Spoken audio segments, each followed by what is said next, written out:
10ชุดเนาะตัวนี้เซอร์พี่แล้วเซอร์ตัวนี้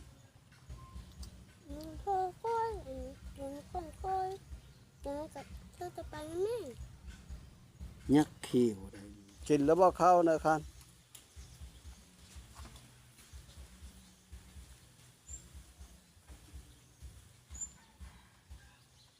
สองทางติดต่อมุนซ้อเสียงผู้ไทยขอกราบทักทายสบายดีและสวัสดีพ่อแม่พี่น้องสุขุสุคนเมื่อนี้ขอกะมาหาหนูหน้าทุกคนพุ่นและหนูหน้ากันนี่ผู้แมนมาไฟอยู่ เบิ้งน้ำกันจะได้กินเขาแล้วบุรีย่างชุกล่ะชุกแล้วอิ่มเลยพี่เลอฮะพี่เลอมาไฟนี่นี่บ่เรื่องซิมมันก็จะแมนผู้เดียวก็ได้เนาะได้แล้วมันอยู่สูง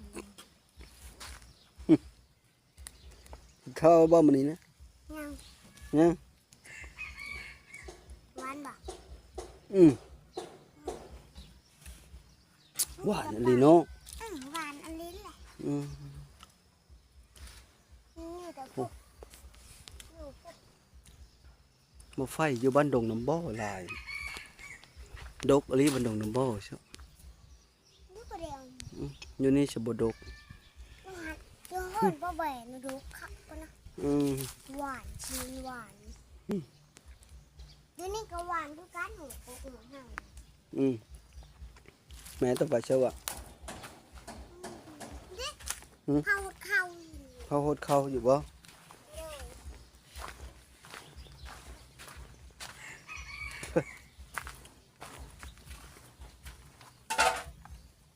โอ้ชุกพอดีบ่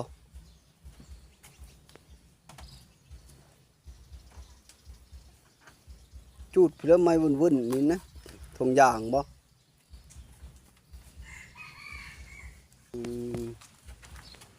นึ่งพอดีกินเนาะบ่ได้นึ่งหลายนึ่งพอดีสั่งยั่งบ่ข้าวสารนะกันเฮามาเฮิรนตะโหดกินนี่ก็เห็นแล้วอาจเฮิรนอาจหานจะเข้าไปเชื่อหมดเห็นจักคนว่าจะถามเบิ่งมีบ่ข้าวสารยั่งอยู่บ่ฮะนะข้าวสารตัวนั้นยั่งบ่หมดเลยหมดคักแล้วเนาะ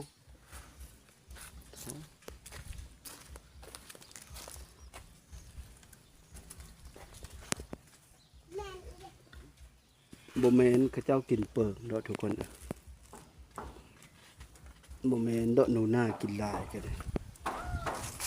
ค่อยซื้อเฮาก็10 โลก็แต่หึงเลยแล้วก็อายเพิ่นซื้อมาอีกมีแม่นซื้อนะเข้าอายเพิ่นอายหนูหน้าและเท้าตาลก็เอาลงมาเฮ้อหมดบ่เข้าอายก็ดิหมดแล้วหมดแล้ว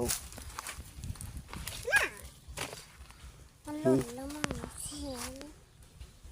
ป้าไปเอาไข่ปะน้าเบ้าเอาทอดไข่มาเฮอกับข้าวไข่เอาอยู่รถ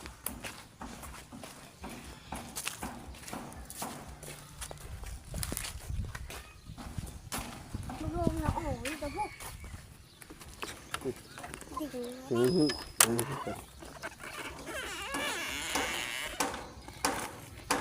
ทอดไข่เขาเงินเกาหลีเงินบักล่า2,000เอาอันนี้ประเทศไม่เงินหรอก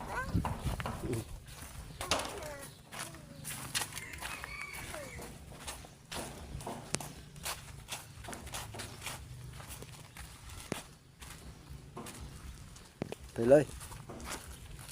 ไปเอาถ้วยมาเสิร์ฟแล้วกินอยู่นี้ก็ได้เด้อ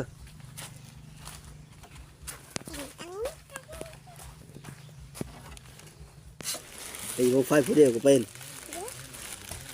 คางนี่ใช่ปะทางกูมันมุดไปขึ้นไปฟันนี่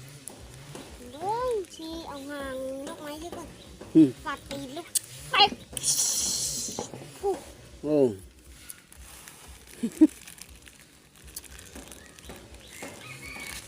ล้างแล้วบ่มือเนี่ยจะกินข้าวนะไปล้างก่อนไป นี่ดูหนัง โอ้เล็บก็เริ่มดำอีกละ เยอะไม่ได้ตาดไม่ได้หนาวเลย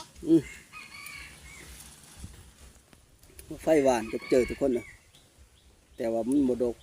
บหลายคืออยู่บ้านดง มันนี่นะ หืม มันบ่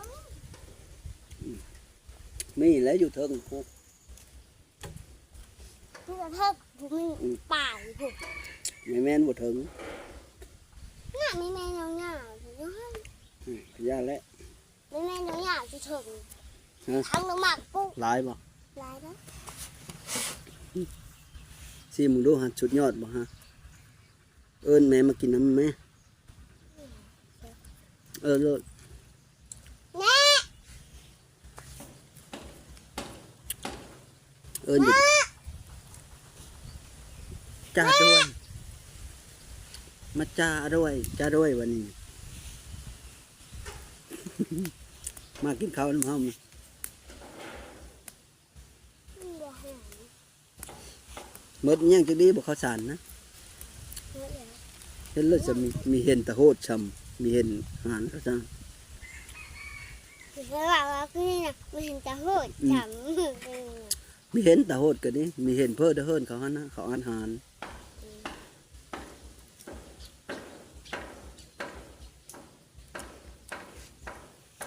เพิ่มบุ้ม แซ่บบ่ไข่นะ แซ่บ ทอดไข่นะแซ่บบ่ แซ่บ นี่คือบ่ตัวเฮ็ดคือบ่ตัวเฮ็ด ถ้าเอ็ด ฮะ ถ้าเอ็ดถ้าพี่หิวง่ง ที่แล้วว่า ถ้าเอ็ดถ้าพี่หิว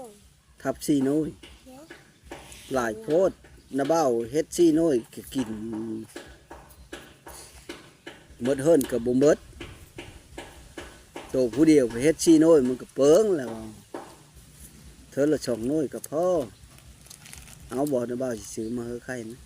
อันว่า อย่าเว้าเด้อเฮอแม่ น้ำมันผม เฮอแม่มันฟักอีนั่นน่ะ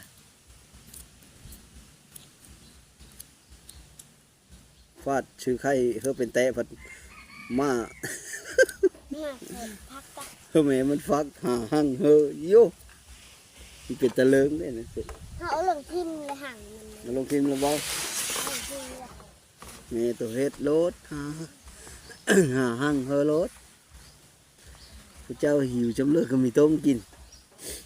ว่าถ้าเอาขึ้นไปก็มึงอ้าวพี่นักกินโอ้ยใครยังกิน จนเน่าเนาะโยมันหึงเฮ้ยตกกันเดินเน่าเอง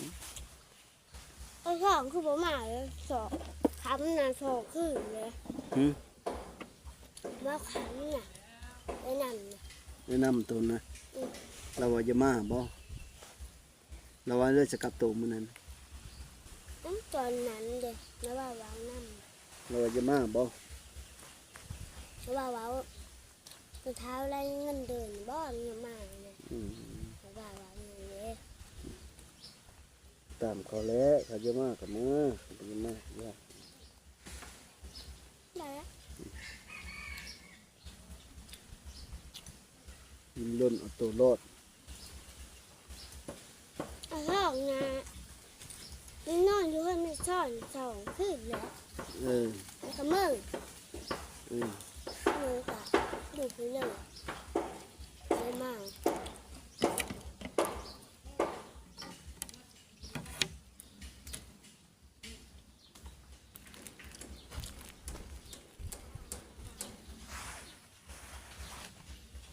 เป็นหมดระบบบานนี้เนี่ยจักสุดทั้งหมดนะ10บ่10สุดผมว่า อย่างเขาเชื่อขึ้นง่ายนี่ค่ะ ยังเสือเห็นยาวบานนี้นะ เออ เสือเห็นสั้นน่ะนุ่งมันแล้วเนาะสุดกีฬานะ ลงมาได้ เออ ว่านี่ไงแล้วก็เงินเจ๊ห้องน้ำเนี่ยมาบ่ายน่ะถึงแห้ง เอาเห็นเลยจ้ะ เดี๋ยวมึง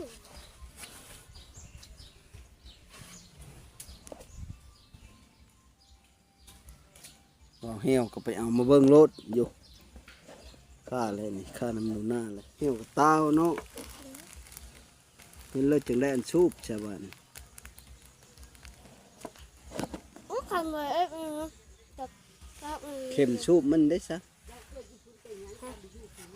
เข็มมันได้ซะเข็มสูบมันน่ะนะก็เดี๋ยวมันมาน้ำมีติ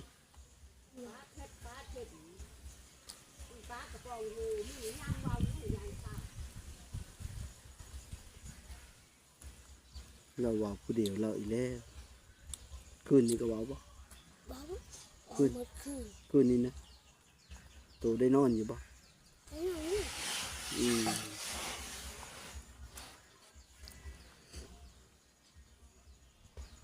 ใครได้แต่เรายังหูจักนึ่งเข้าวเนาะ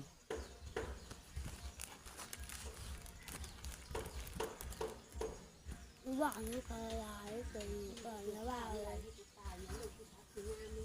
เป็นแล้วว่าไว้มากนะกะ วันนี้เลย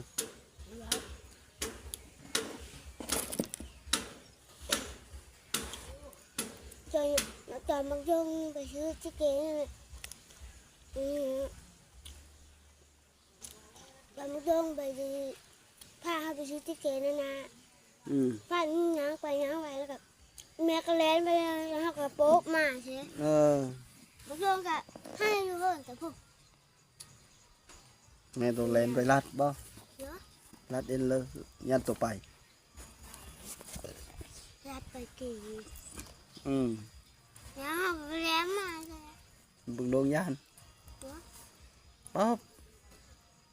ก็ให้นั่นแหละมันซื้อนะ บึงดวงนะ กินข้าวเพื่อบ้านนี่นะ ว่าไง อืม กินข้าวกับตัวปลา ตกปลา เหมือนเลย เมื่อแล้วบัดน ยังปองนี้ ฮะ เมื่อละ2 ปอง 3 ปองนะเถอะยังปองนึง ปองนึงกับกินปองนี้มุกแล้วปองนี้ปองมัดเลย มาแล้วบ่อายตนนะ นั่ง ยังเพิ่นด่านนี่บ่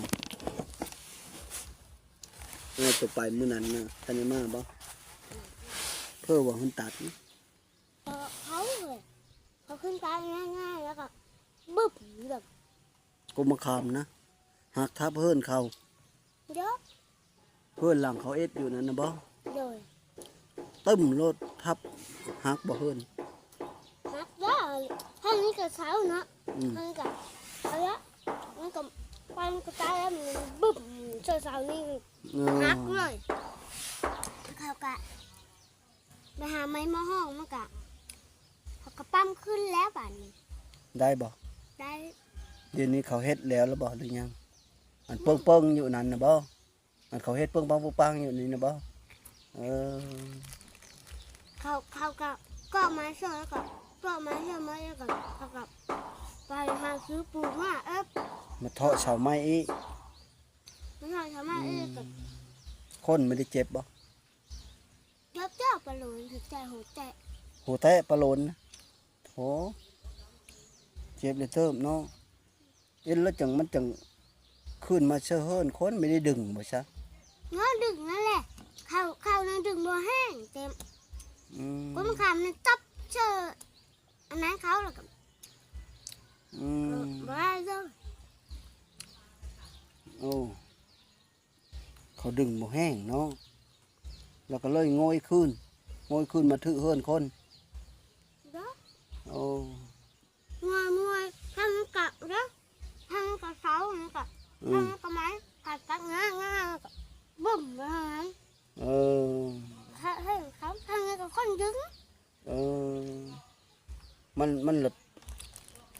จ้องไม่อยู่เนาะ ลองไม่รู้เลย ตัวก็เห็นบ่ตอนมันหักลงมาทับ ได้ห้าไปเล่นอยู่ห้าง เออ เล่นห้างว่างมันกับพันเขาตายแล้วหนึ่งเขาก็ร่มมันเยอะขึ้นไปพันอันนั้นแล้วเขาก็ตัดเนี่ยห้าก็ไปเล่นไปแล้วหนึ่ง เออ ตายแน่บึ้ม โอ้งามันบ่ น้ำได้ งามะขามเนาะ งามมะขามมันเหนียวเด้จ้ะกะลุบนั่นแหละ อืม มันหนัก งอยทึมลงมาเสะเฮินบ้ายหั่นพอดีหมุนเสาหนึ่ง เออ เสาหักเลยเสาหนึ่งแล้วก็หลังคามันก็หักน้ำแล้วเขา ทั้ง ให้ งามแล้วก็ทั้งงามเลยแหละจะให้บ่ฮักดังหลุม เออ มันฮักก็งั้นเขาจะเลิกยังไม่ได้แตะคัก เออ มันก็ค้ำแล้วมันเขาเงี้ยมันก็ค้ เออ ำแล้วก็ตรงนี้ก็งั้นแล้วเขาเฮิ่งกับแตะ เออ แล้วเขากับจะหาเล็กมาก็แบบนี้ อืม ก็อีกนั่ง อันผู้เจ้าเฮิรนเขาเองบ่บักมาเลยนะเลย เจ้าเฮิ่งเขาเอง เออ บอกผู้เจ้าเฮิ่งเขาอย่างนี้น่ะเขาไปบักผู้นั้นแบบบ่ดึงผู้นั้นไปกินน้ำเย็นมันบ่ดึง อืม นี่ก็ฮักง่อยเรื่องเจ้าเฮิ่งเขาแล้วก็ เออ นี่มาเพื่อจะดึงไปฮักง่อยเจ้าเฮิ่งเขาผัดฮักง่อยเจ้าเฮิ่งเขาแล้วผัดได้ดึงเลย ไม่ลงแล้วพัดจะดึง เดี๋ยว อันแหละ บ่ทันเลยเนาะไม่ลงแล้ว เอาไปให้เนี่ย 10 ชุดเนาะตัวนี้เซอร์พี่แล้วเซอร์ตัวนี้ มันค่อยๆมันค่อยๆแล้วก็เธอจะไปแล้วแม่ ยักษ์เขียวได้นี่นะงั้นบ่ดงปิ้นขึ้นหลังอีหลีนะ บ่เนี่ย คืออยู่บ่เออ อันนี้จะข้างหลังเนี่ย อืม เห็นว่าถ้าน้ำมันกระจอกเท่านี้แหละ เออหนังแล้วมันจ้องดึงขึ้นหลังเนาะ น้ำมันดึงขึ้นดังมันคำมาตัดนี่ค่ะมันยาวพวก ยาวโพดย่ามัน เย เล อะ ย สัมพี่สอดพี่ อืม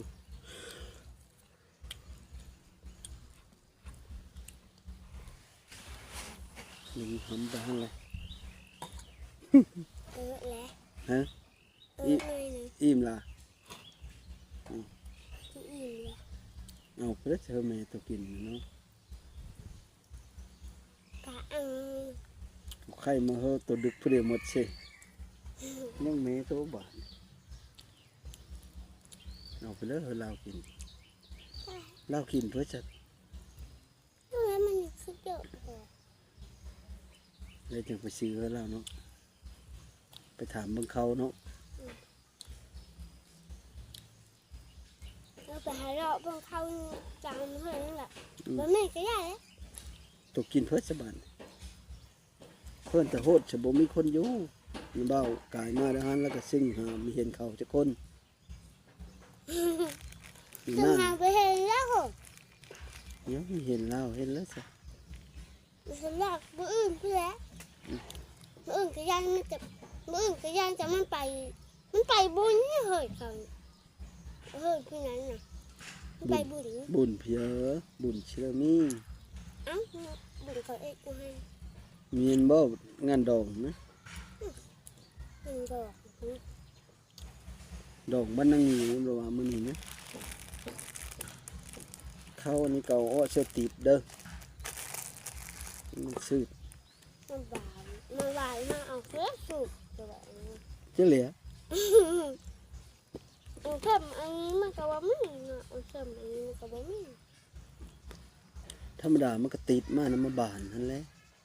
มีเชื่อซะตัวไวเชื่อเข็นสำหรับสูบมัน ไม่เห็นเนี่ยเอาชามรักสูบนี่แหละ นี่เห็น ตอนเอามาเพิ่งน่ะ เออ ตอนมาเพิ่งน่ะตอนในบ้านที่เราตู้นั้นมาเนี่ย เชื่อซะตัวของน้าบ้าวซื้อมาตอนนั้นนะยังบ่ซะเข็มสูบมันน่ะมีบ่ เห็นสูบมันก็เลิก บ่มีนะกะเนาะช่วย แล้วนี่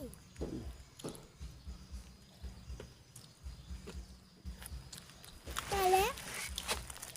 โดนจะมีด้วยถูก ไว้บันน้าบ้านก็เขียวเชื่อก็เขียว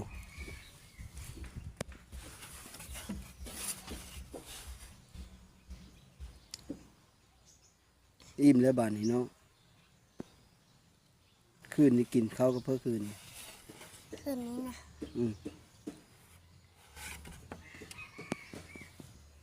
ชงนี่สีไม้ได้จักหน้อยชงขึ้นด่านนี่จะเป้าโคแห้งเลยนี่น่ะสีไม้ได้ชงคือสีตุยขึ้นมาได้จักหน้อยชงนั้นจะปัด กินจ่อย โยเฮ็ดนี่มันเฮ็ดพากันขึ้นไปอดข้าวอดน้ำอยู่กระดานจะกินเขาลูกกันข้า ลูกโหกกันข้ากับบริยั่งแม่ตัวพาเฮ็ด เยอะเลย ตัวกินมัน เอาสิเบิ่งแล้วมันขมไหมครับพี่ย่า ซิมเบิ่งแล้วมันคมต้องแต่งต้องแต่งต้องแต่งมากระแลงแขนคองัวน้อยงัวน้อยมันลักกินกางัวน้อยมันลักกินกาข่อยไล่เข้าป่าได้ยินแต่เสียงหมากกะแลงต้องแต่งต้องแต่งต้องแต่ง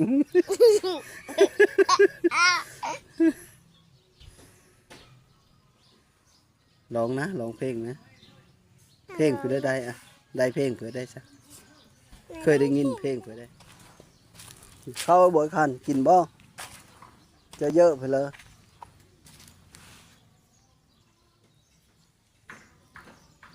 เหมือนละบ่ปลากระป๋องค่อยสิไปซื้อเฮ้ยนี่เหมือนละบ่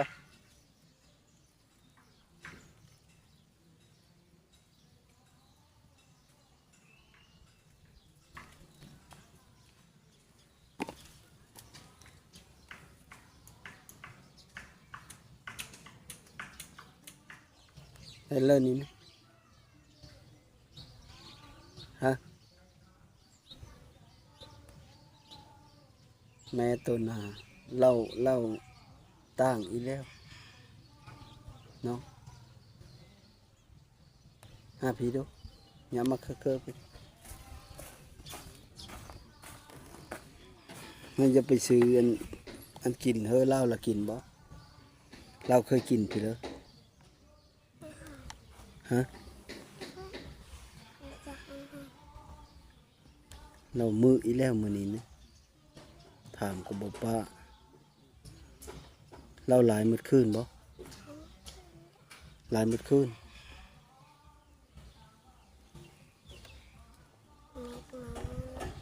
สมมติว่าบ่าวซื้อข้าวสารมานี่เล่ามีว่านทิมบ่ ว่านะ บ่ว่านฮะ ว่านะ ว่านเอาบ่หลายเนาะว่านก็เฮอละว่านก็เอาบ่หลายเอามุง10 โลนี่เนาะเฮอมันเงินเลยบางเธอพอได้ซื้ออันกินเฮาตัวอี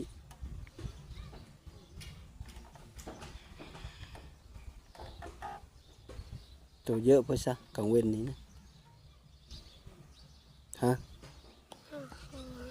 อยากกินเพิ่นแล้วกลางเว้นนี้บ่าวสิซื้อมาไว้เฮอนั่นนะฮะเอาบ่มีนี่เอามีบ่หรือเอาปลากระป๋องเอามีเอาบ่เอาจังห้อ สอง เอาซองไปก่อนเด้อซะเด้อไปซื้อมาเฮอก่อน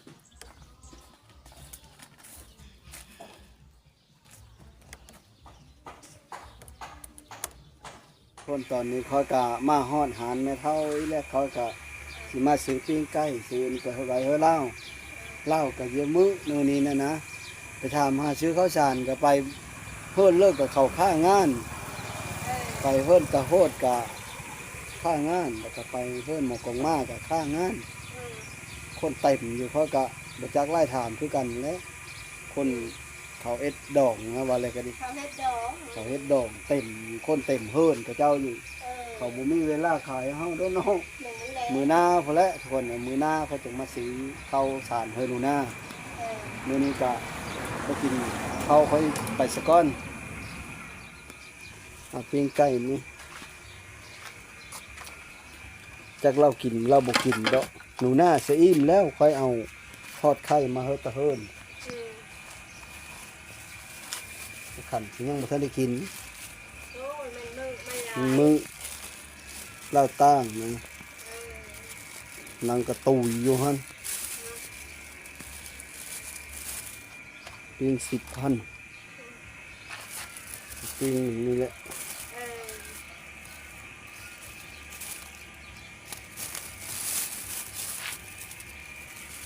เดี๋ยวเอาหลายกับผัดค่อยซื้อหลายคืนแล้วไปห้อยไว้อยู่แตะเทิงพุ่นแล้วก็แล้วกระเด็นกระแดวอยู่หั่นเหม็นน้ำมันลายอยู่หั่นซื้อไปให้พอเราได้กินนี่10,000เท่าซื้อเท่านี้แหละจะซื้ออะไรอันก็ไว้ซื้อเขาเขาบ้าปิ้งไก่นี่มาเอาลูกมาเอาปิ้งไก่นี่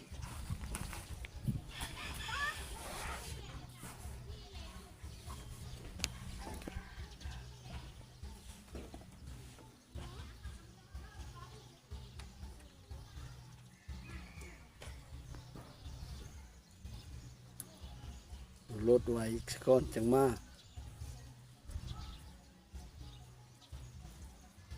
ปิ้งไก่ไปให้เรากินกับข้าวกินไปเลย กินปองป่า คือว่าเหมือนละผงปาน อ้าวไม่ยังปองนั่นเด้ต้องกินปองไหนเด้ มีได้เด็กหน้าเข้าเนี่ยได้น้าบ้าไปถามอ้อมบ้านแล้วมีบ่อนขายจากกงไปหานเลิกกับมีแต่ข้าวการข้าวบิยูหมดคักแล้วบ่หันนะ ไปจะห้อยไว้เตรียมห้อยได้ ไว้สูงๆแล้วย่ามันกินมาได้ยันหมากินได้กินแล้วบ่เข้านะครับ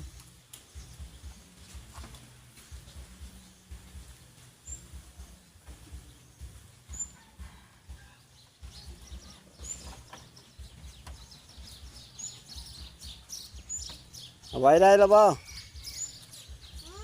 บ้าเมื่อแล้วได้บาทนี้ได้มามือหน้าพอแล้วจังซื้อเข้าเฮิรนนะมียั่งจักดีบ่นะเบิ่งดูประสาน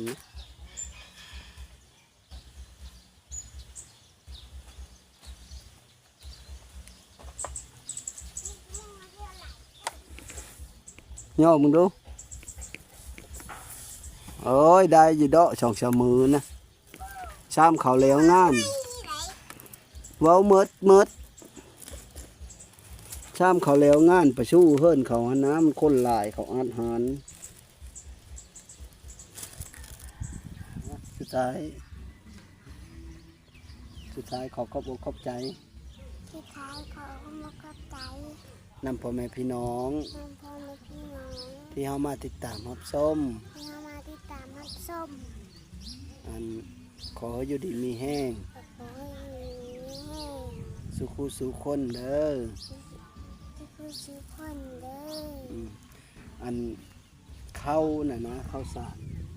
น้าเบ้าไปถามแล้วถามเฮิ่นตาโหดกระถามเฮิ่นบ่ได้ถามช้ำนะเพราะว่าว่าสิไปถามแล้วไปแล้วมันบ่มีคนอยู่ทุกคนเพราะว่างานผู้แขนรู้เล่ามื้อนี้น่ะนะเข้าหนูหน้าก็ยังอยู่เฮาสิเมื่อมามื้อหน้าจังสิหาซื้อเฮอทุกคนได้อยู่ดอกสิซื้อข้าวสารไว้เฮอนี่แหละย่าคันว่าซื้อก็ซื้อบ่หลายเดี๋ยวเอามุก15โลเลยย่าเนาะมันเหลือเฮอมันเหลือได้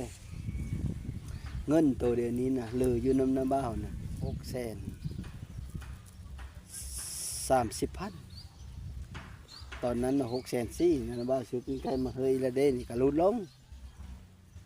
630,000บาทนี่ยังอยู่นำหน้าบ้านนี่เฮาซื้ออันนั้นมือนั้นก็หน้าบ้านเฮอ100,000เนาะแล้วก็มือต่อมาหันกับหน้าบ้านเอาเขามาตัดผมน่ะ30,000แล้วก็มือต่อมาหันหน้าบ้านเอาเฮอโต100,000แล้วก็ซื้อกินเฮอโต100,000ก็หมด300,000แล้วก็ซื้อน้ำปั้นเฮอโตนั้น